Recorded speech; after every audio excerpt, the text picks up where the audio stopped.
Hello বন্ধুরা, একটা recipe নিয়ে এসেছি। দেখো, আজ আমি তালের বড়া তৈরি করব। তো তালের বড়াটা দেখো আমি কী কী দিচ্ছি। প্রথমেই চিনির গুঁড়ো দিলাম, তারপরে চিনির গুঁড়ো দিয়ে ভালো করে মাখিয়ে নিলাম। মাখিটাকে নিয়ে দেখো তালের বড়াটা তৈরি করব। কি কি রেসিপি দিচ্ছি এর ভেতরে। তারপরে 1 প্যাকেট আমি সুজি দিয়ে দিলাম। তো বন্ধুরা, অবশ্য কারা কারা সুজি দাও কমেন্টে জানাবে। অনেকে অবশ্য চালের গুঁড়ো দেয়, তো আমি আর চালের গুঁড়ো কোথায় পাবো, তাই আমি সুজি দিয়ে দিলাম।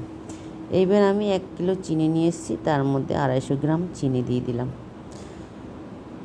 তো এবার চিনিটাকে ভালো করে ফাটিয়ে নেব তালটা দিয়ে।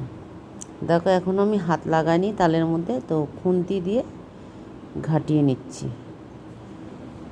ভালো করে ফাটিয়ে নিলাম।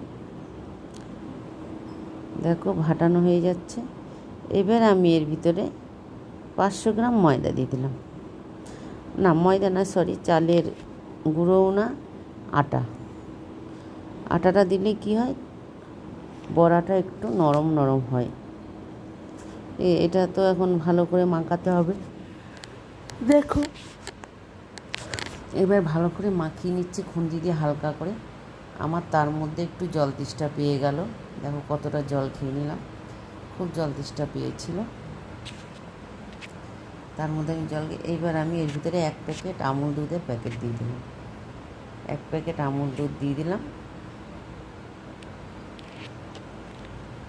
1 প্যাকেট আমুল দুধ দিয়ে দেখো দুধটাকে দিয়ে পরিমাণ মতন একটু লবণ দিয়ে দিলাম। এইবার ভালো করে ঘাটিয়ে নেব। ভালো করে ঘেটে দেখো, এ তো খুন্তি দিয়ে আর হবে না মনে হচ্ছে। তো দেখো, এইবার আমি হাত লাগাবো। দেখো জল দিয়ে দিলাম পরিমাণ মতন, অল্প অল্প করে জল দেবো আর মাখাবো। জল দেবো। তো দেখো মাখানোটা প্রায় হচ্ছে। জল দিচ্ছি আর অল্প অল্প করে মাখাচ্ছি, কিন্তু এখনও এর ভিতরে জল লাগবে। ঠিক আছে, দেখো কত সুন্দর, কালারটাও সুন্দর হয়ে গেছে।